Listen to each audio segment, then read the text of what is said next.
You know, as Pat just said, last Tuesday, the oral argument took place at the Supreme Court in the Hobby Lobby case. Actually, there are two cases. One is the Hobby Lobby case, which was decided in Hobby Lobby's favor by the 10th Circuit, which is a federal appeals court, I guess, in Denver. And the other case is the Conestoga Wood Specialties case, which raises basically the same set of issues that was decided against the company and in favor of the government by the third federal appeals circuit in Philadelphia. So these two cases were consolidated at the Supreme Court and heard together. And they raised the important question whether closely held family-run businesses can claim religious freedom from the requirement imposed by the government under Obamacare that employers provide free contraceptive coverage for drugs that can cause abortion. So as I said, the 90-minute argument was on Tuesday. 90 minutes is longer than the usual Supreme Court argument, so the Supreme Court gave it extra time. And one interesting feature of the argument was the two lawyers who were arguing the case were probably the leading Supreme Court litigators of our day. Paul Clement was arguing on behalf of Hobby Lobby and Conestoga Wood Specialties, and he had been Solicitor General, which is basically the Justice Department lawyer who argues before the Supreme Court, who handles Supreme Court cases. He had been Solicitor General under the George W. Bush administration, and his opponent was the current Solicitor General, who's Donald Verrilli, who was appointed by Obama. Fortunately for us, I think the better advocate is actually Paul Clement. I mean, just in terms of skills. Yes? Where is Hobby Lobby? I don't know. Hobby Lobby is it's a chain of craft stores that is headquartered in Oklahoma. I guess it was founded there by the Green family, and but there are now over 500 stores around the country, including, we have them in Massachusetts as well. And I think they have 13,000 employees coast to coast. Actually, this came up in some ways at oral argument because, as we'll see, one of the issues under the Religious Freedom Restoration Act is whether the regulation of the federal government poses a substantial burden on the practice of religion. And the claim was made by, I think, Justice Sotomayor and joined in by Justice Kagan, that in effect, Hobby Lobby could avoid the problem of conscience by simply dropping health insurance altogether for their employees and paying the $2,000 per employee fine, which would basically amount to a $26 million tax or penalty, depending on how you view it. One of the interesting features of this, and therefore they could avoid having their conscience burdened. They just pay $26 million for exercising their freedom of conscience, and plus they would drop health coverage for their employees. At which point Chief Justice Roberts made the interesting point that part of the religious mission of this closely held family-run business, what it was precisely to provide health insurance for their employees, right? So anyway, as was stated, I guess I filed an amicus brief on behalf of Mass Citizens for Life and the Pro-Life Legal Defense Fund and a couple of other nonprofits, and I got a lot of help from, fortunately, in my dotage, from my law students, well, actually students both at my own law school and students at Boston College Law School who volunteered, and that Bob Joyce essentially put me in touch with. And my amicus brief argued in support of the companies that our legal history and tradition it argued, it was on sort of a matter of legal history, right? That was the angle of the brief, and pointed out that our legal history and tradition has often been, has illustrated the proposition that secular corporate charters have often been the vehicle for the practice of religion unhindered by government control. And actually, I've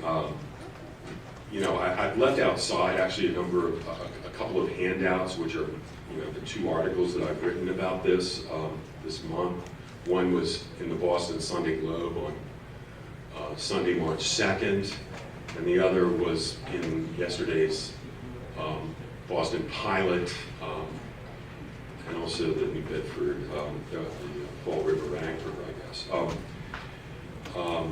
But anyway, so I summarized the brief in this article, so I think I'll spare you going through the history. If you're interested, you can read about it, or if you have trouble sleeping some night, you can always pick it up. But I do think it is telling that Roger Williams, the founder of Rhode Island, favored a broad understanding of religious freedom, received a charter from Rhode Island, and this is a corporate charter now, that stated, quote, "No person within the said colony at any time hereafter shall be in any wise molested, punished, disquieted, or called in question for any difference in opinion in matters of religion, but that all freely and fully have and enjoy his and their own judgments and consciences in matters of religious concernments." And not long after that, in 1658, the General Assembly of Rhode Island reinforced the validity of the charter and reminded the other colonies that, quote, "freedom of different consciences to be protected from enforcements was the principal ground of our charter, which freedom we still prize as the greatest happiness that men can possess in this world." Right? Showing the centrality, really, of religious freedom in this corporate charter, right, and of Rhode Island. And the same could be said of a number of the other colonies, to the point where, this tradition of religious liberty on these shores is like a glory of our history, right? It's in some ways we taught the world what respect for religious freedom means. Anyway, as I've said, the technical legal question before the Supreme Court is whether business corporations are persons within the meaning of the Religious Freedom Restoration Act, which was an act of Congress passed in 1993. And it's a federal law that applies to all persons, but doesn't expressly define person. Right? Now, from my perspective, and I think from the perspective of the company certainly, and their advocate, the Federal Dictionary Act is a law of Congress that is intended essentially to define terms in the federal code, right, in the United States Code, that are not otherwise defined. And if you look in the Federal Dictionary Act under the term person, it turns out that persons includes corporations, right? They're legal persons. Now, this is a long-standing legal fiction that dates back to the Middle Ages and even before, actually. It's in Roman law as well, right? This idea that a corporation, a company, can be considered, from a legal perspective, to be a person, which basically means that it can sue and be sued and act, in concert. And, just on the eve of the American Revolution, William Blackstone wrote his famous 4-volume commentaries on the laws of England, and the first volume is on persons. That is, it follows the standard Roman law order of dealing first with persons, then with things and property, and then with legal relations, right? So it starts with persons, and the last part is on corporations, because Blackstone says that corporations are artificial persons, right? We have natural persons, and one of the things he says about natural persons is these begin in the womb, right? Which is interesting. when it suits. But then, in addition to that, there are these artificial persons, right, which are, among other things, corporations. So, for example, churches were corporations, universities were corporations, and these were all recognized as legal persons. And anyway, so assuming, and to tell you the truth, I think this issue about whether at least closely held family-run businesses can claim to be persons under the Religious Freedom Restoration Act, I think it's pretty clear we're going to win that issue at the Supreme Court, right? That is, maybe it's 7-2, something like that on that proposition, because there are very troubling consequences with holding that corporations are not persons. And I suppose one of the things that Justice Kennedy actually brought out at oral argument, which I think is a very interesting point, is that it's actually, Congress is not the one who decided to apply this contraceptive mandate to for-profit businesses. This was done basically within the Department of Health. It was a bureaucratic decision within the Department of Health and Human Services, which essentially decided to distinguish between religious organizations, mainly churches, then religious organizations that are not for profit, like hospitals and universities, in which case there's a sort of accommodation. And this is what's at issue in the Little Sisters of the Poor case. And by the way, in addition to being the counsel of record for Hobby Lobby, Mark Rienzi is also the counsel of record for Little Sisters of the Poor, as well as for Eleanor McCullen and the group of heroic sidewalk counselors that have the case pending before the U.S. Supreme Court in the buffer zone challenge, right?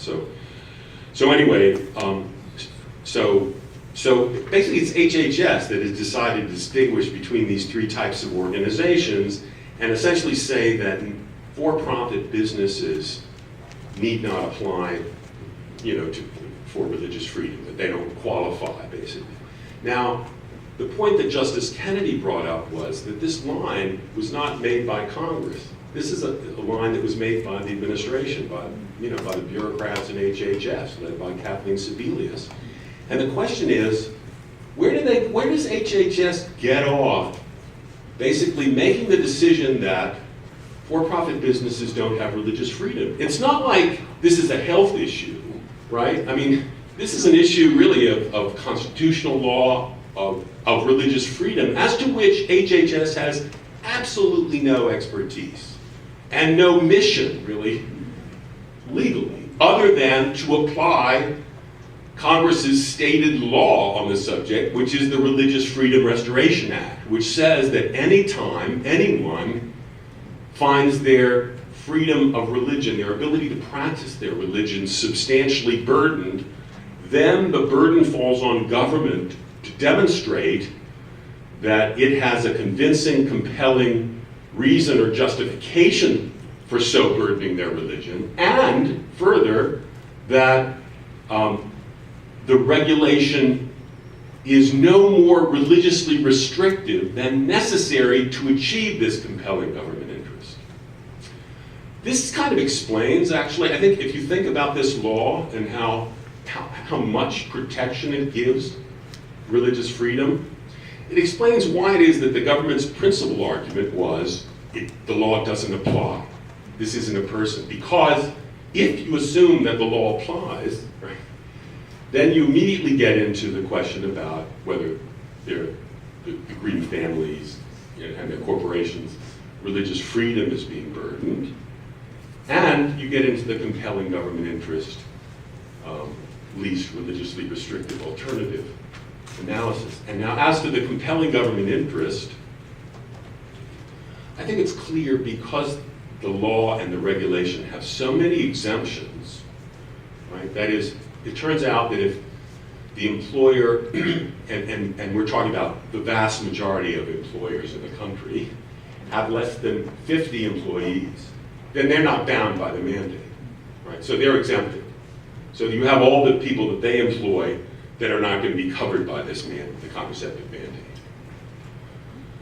Plus, there's an exemption for grandfathered plans, which basically means any company that has an existing healthcare plan and doesn't make changes to it doesn't have to provide coverage. Plus, you have the ones that the HHS recognizes, the churches, right? So my point is that if the government's interest in providing, let's say, emergency contraceptives is so, that is, if it's so important that everyone have free access to emergency contraceptives, even, right, then why are they exempting, I don't know what the total amounts to, but a very significant portion of the population from this requirement, right? In other words, if it's so important, how do they get off exempting all these groups, right? So it shows that it's not that important, actually, I think. You know, I guess it was the Wall Street Journal the other day in an editorial about, you know, one of the things about the whole Obamacare thing, right, is that there have been these incredible waivers from the law granted by the administration by executive order and decree, right? But just, you know, dozens of these things belong. So that, you know, at a certain point, the only mandate, you know, the only part of Obamacare that's still kind of in force is forcing the Little Sisters of the Poor to provide, you know, contraceptives. I mean, but anyway, so there's this problem with compelling government interest. But even assuming that there is a compelling government interest, how is it that the least religiously restrictive way of providing free emergency contraceptives is by forcing people who are religiously and conscientiously opposed to it to do it, right? Why doesn't the government, if it's so damn important, why doesn't the government do it itself, right? Instead of forcing people, dragooning people into doing something against their religious conscience. I mean, there's something really fundamentally kind of illiberal and un-American about this, right? It's sort of forcing people to do what they're religiously opposed to. I mean, the founders and framers, one of the things they did, it's very interesting, you know, if you look at the first generation, Quakers were exempted from military service, right? I mean, military service was considered quite important, right? Just for the defense of the country and so on. But there was a sense that Quakers are pacifists, and therefore we can't force them to do something that violates their religious conscience, right? It's just wrong. So that's, you know, that's a long-standing tradition. The thing that I thought was kind of interesting, and actually I deal with this in the piece that was published yesterday in the Boston Pilot. It's in response to my article in my op-ed in the Boston Globe. There were 3 letters published the following Sunday, and basically making arguments against the position of the corporations and in favor of the government, right, in this Hobby Lobby case. For example, a person who calls herself, quote, a reproductive health advocacy fellow with Physicians for Reproductive Health. So we get reproductive health twice in the same phrase, right? You know, okay, we get the idea. But of course, reproductive health is a euphemism, I think, for other things, but in any case, it's really non-reproductive we're talking about, right? I mean, which is why they're sort of protesting too much that it's reproductive health, you know. Anyway, she writes, quote, as a physician specializing in family planning, I am outraged when I see news outlets publishing misinformation about contraception, unquote, referring to my piece. She's outraged, right? Because this is misinformation about contraception. The good doctor categorically states, quote, no method of birth control causes abortion, period.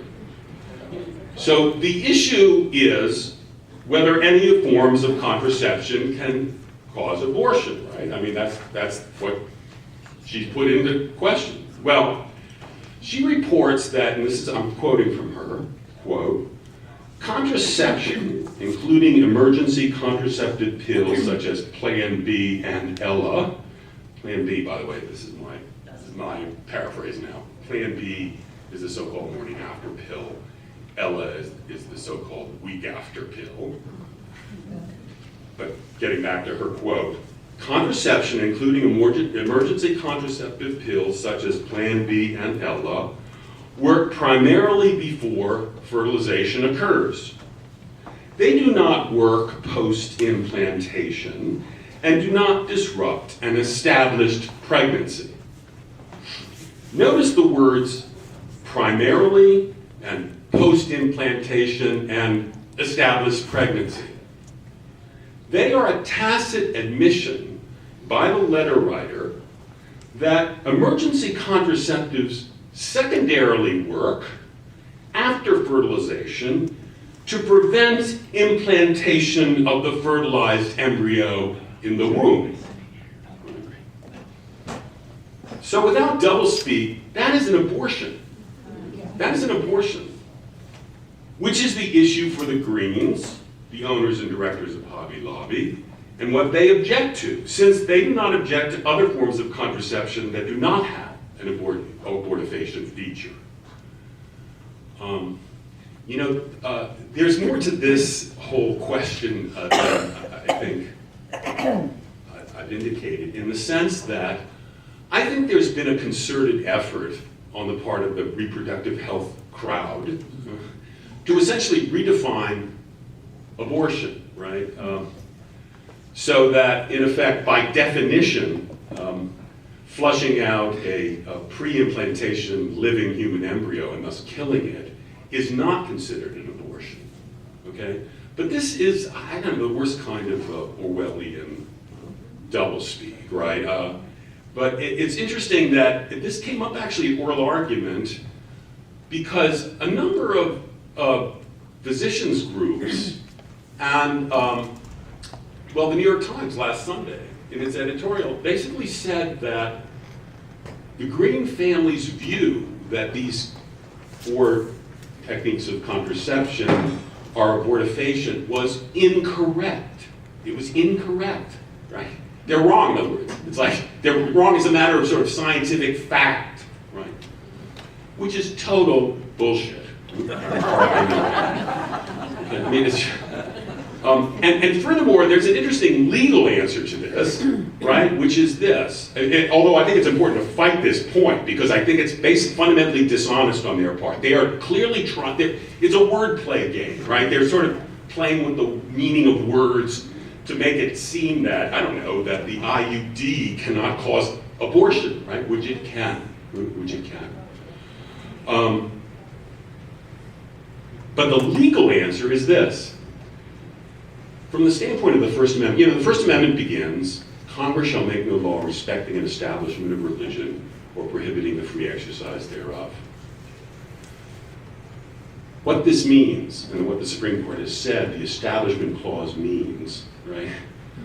So-called separation of church and state. What it means is that it's not the job of government to be determining the truth or falsity of religious beliefs, whether they're correct or incorrect, reasonable or unreasonable. That is not a matter for government. That's between God and the human conscience, right? It's not a matter for government, meaning that the only inquiry that government can make about a person's religious belief is not whether it's true or false. It can only ask whether it's sincerely held, right? In other words, whether the person really believes it. That's okay. And my point is, the government has conceded time and time again in this case, and in other cases, that the Greens and Hobby Lobby have deeply held, sincere religious beliefs.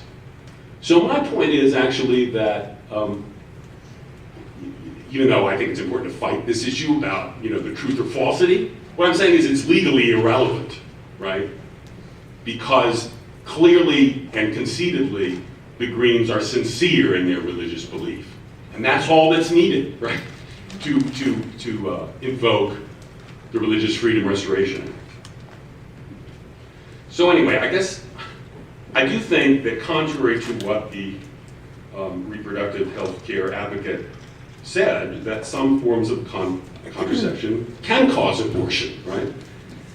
And the fact that this happens to outrage the reproductive health advocate, from my perspective, that's just a perk.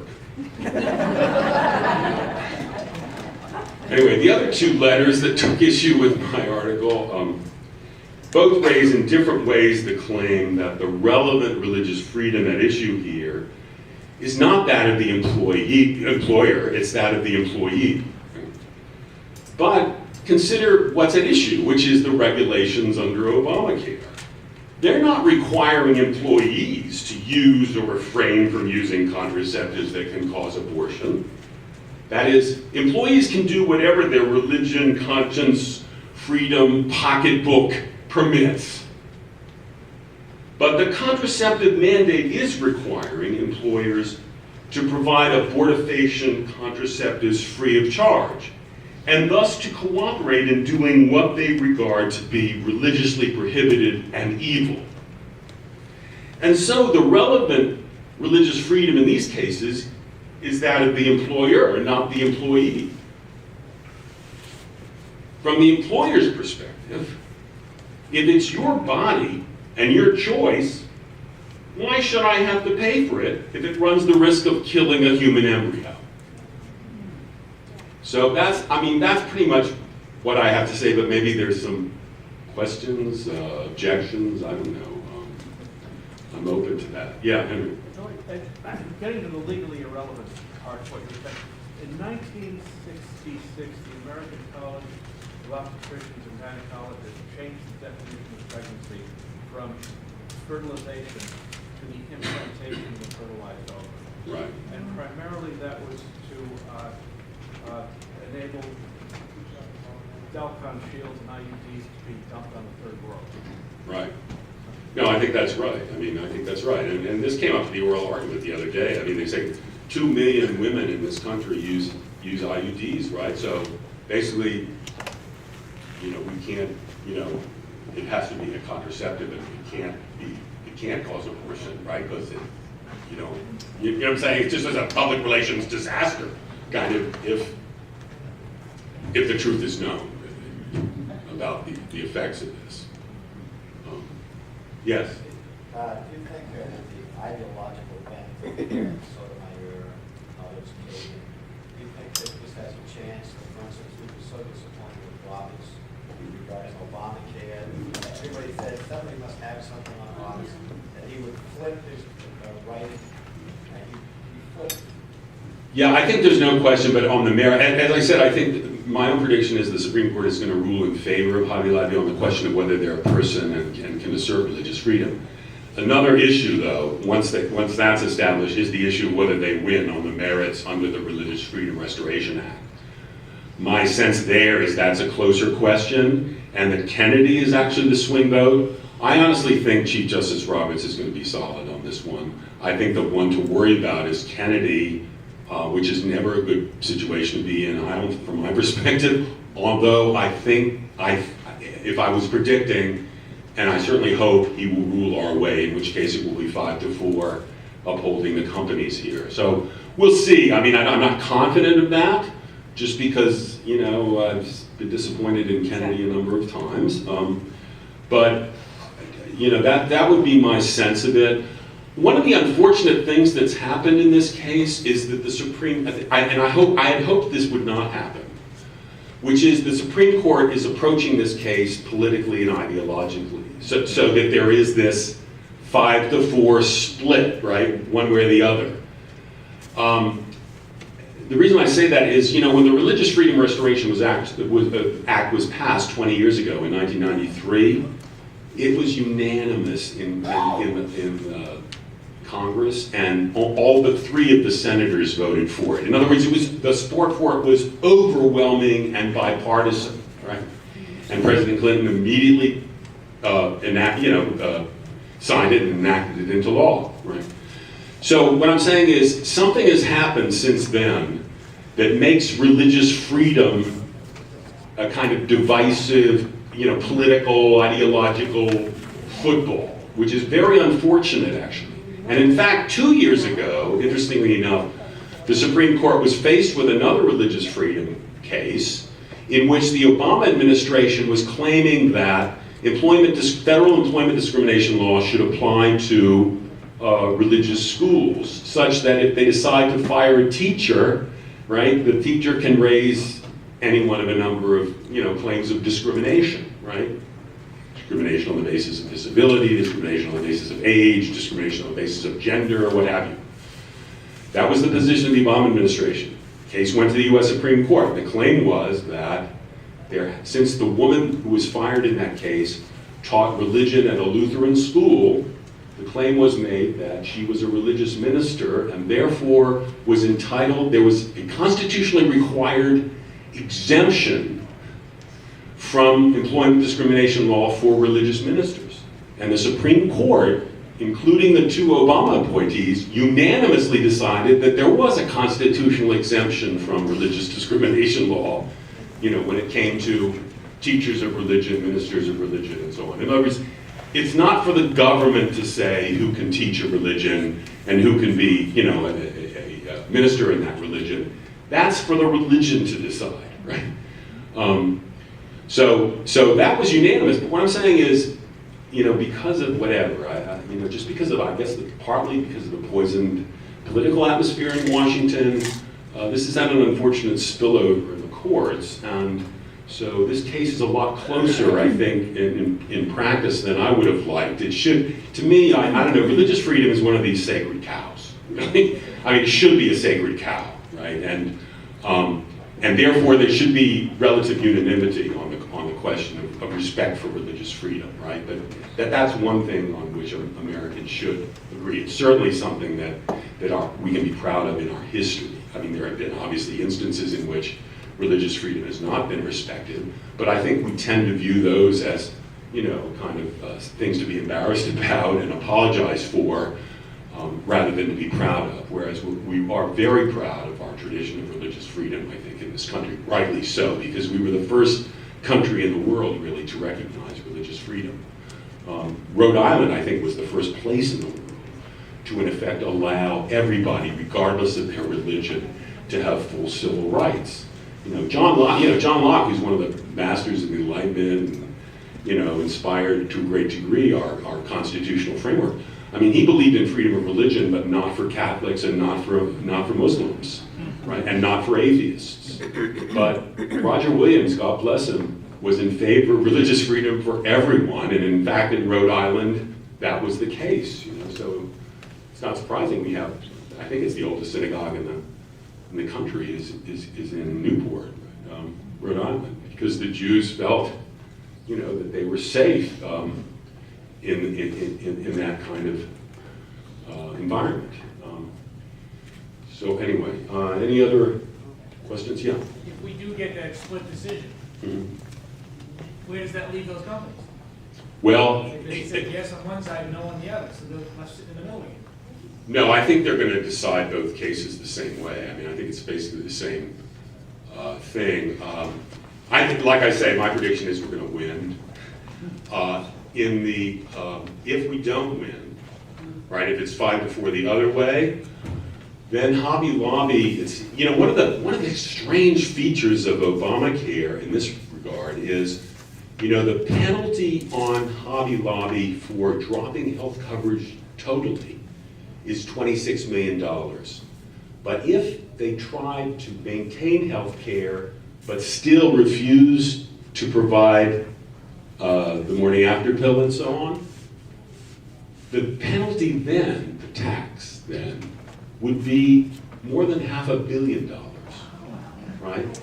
So think about it, there's something, in other words, there's the way that the law is structured, it's essentially, if you're not providing the full package of what they think you're supposed to get, no matter how immoral and how awful it is, right?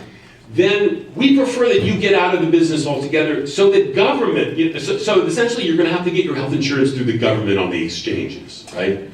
I mean, I don't know, it's a terribly draconian thing. So that would put Hobby Lobby out of business, right? $500 million is nothing to sneeze at, I don't think. Yeah, that's the other thing. Yeah, that's the other thing. It's a recurring charge, whereas dropping it is just a one-time charge. Yes? It's my understanding that predating what the obstetricians and gynecologists came up with, implantation being the beginning of life, it was a committee from the National Institutes for Health that determined that among there was the only scientist on that committee was a geneticist. And among, unfortunately, on that committee was a Catholic priest, as well as Peter Singer, who thinks, from Princeton, who thinks it's okay to take the life of a child up to the year of 2 years old and other crazy things that he observes. I don't remember who the other person on that committee was, but it was the National Institute for Health, and the gynecologists and obstetricians jumped on that because it could allow them to continuing, giving out contraceptives or the pill, or unfortunately, even Catholic physicians. So, just an observation. No, I think that's right. Anyone else? Yeah, Bob.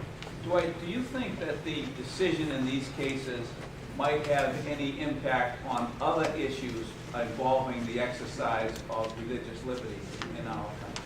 Well, of course, I think to the extent the court adopts a fairly restrictive interpretation for the Religious Freedom Restoration Act and thus of the free exercise clause under the First Amendment, I think that's not a good sign, because I do think that the secularist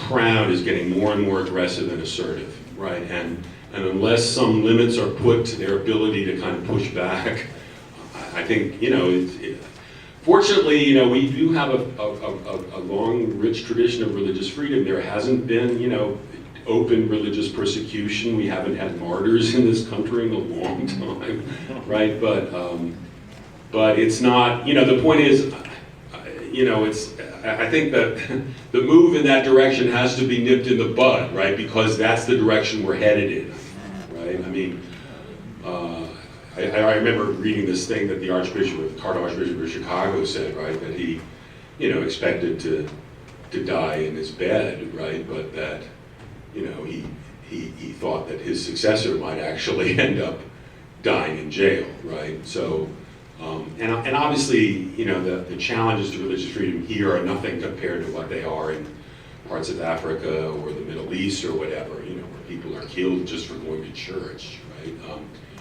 But it's frightening to think what could happen if we're not, vigilant in this area.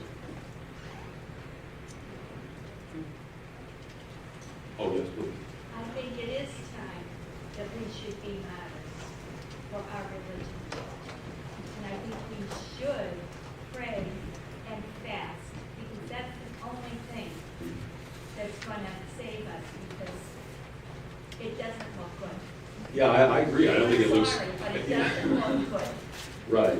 I agree. It doesn't look good. On the other hand, I think my sense of it is, a person should be ready to be a martyr if necessary, but hopefully it's not necessary, right? I mean, I think if you look at the life of somebody like Thomas More, clearly he did not seek the confrontation, right? They came after him, right? So anyway, well, thank you. I'm sorry. Do you think the Hobby Lobby side made better arguments in the case than the opposition side? Yeah, very much so. I mean, I think Paul Clement is really the top Supreme Court litigator of our day. Unfortunately, he's on our side, and he's very quick. He's very good. One of the things that came up right from the get-go of his argument was Justice Sotomayor. He was like in his opening sentence, and she immediately said, "Well, what about if a company has religious objections to paying for vaccines or blood transfusions and so on?" So she immediately got onto this sort of slippery slope, which is if we recognize your right to back out of these,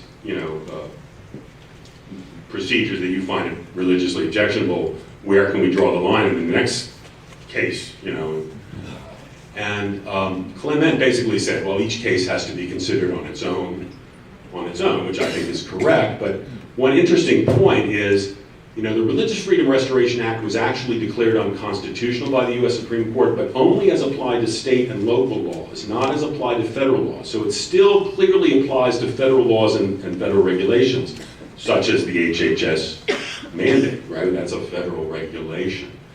But in the case where the Supreme Court essentially applied the Religious Freedom Restoration Act at the federal level, it's called a case called O Centro. There, the Supreme Court basically said that the Religious Freedom Restoration Act requires us to examine the party before us and their particular claim, right? And what the government's compelling interest is in forcing that particular person. So my point is, in effect, that statement by the Supreme Court of the law in this area means actually the slippery slope is left for another day, right? In other words, let those people raise that claim at the appropriate time. What they have to do is balance the person's claim to, you know, having their religious freedom burdened against the government's compelling, least restrictive way of meeting its interest, right? So I think that's interesting. Plus, the other thing, and this is the way the argument ended, with Justice Kennedy bringing up, and Paul Clement reminded him of it in his closing words, in his closing argument. Basically, Justice Kennedy asked, well, what would prevent, would the Religious Freedom Restoration Act prevent the government from requiring, say, healthcare providers to provide abortions, right? To do or provide abortions.